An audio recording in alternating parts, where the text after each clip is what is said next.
Martella è nato nel 1938 a Ischitella, in Gargano.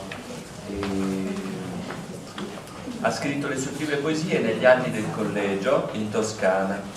Ha conosciuto i poeti in vernacolo in dialetto che si dilettavano a poetare, a stornellare in ischitellano al suono e alla cadenza della chitarra battente. La vena poetica lo ha portato a comporre versi in dialetto ischitellano, ha partecipato a numerosi ridi con letture di poesie e nel 2016 ha ricevuto un ottimo riconoscimento al premio Ischitella.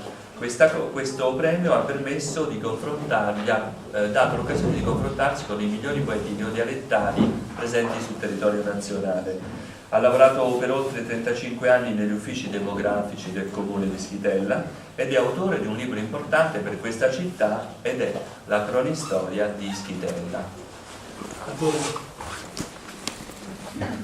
Allora, la mia l'ultima poesia che ho scritto è proprio questa, è inerente a Ischitella. Upin sarebbe come diciamo, la colonna traiana di Roma. La colonna traiana di Roma. E dove oppure gli steli che venivano dall'Egitto. Noi abbiamo invece pure lui a stelo. Upin, a Schedette, col tempo di San Francesco, è nato un Upin anziché di Luisto.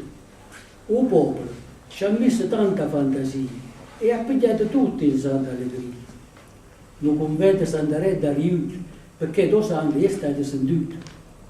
Di preghiere, orazioni e tanta devozione. I frati hanno portato pure l'istruzione a Tagliettere. Ci hanno studiato Pietro Giannulli, che ha trascinato Napoli e un meridione in cielo alla scienza, all'umanistica e alla storia. Ha avanzato Schedetta a meritata gloria.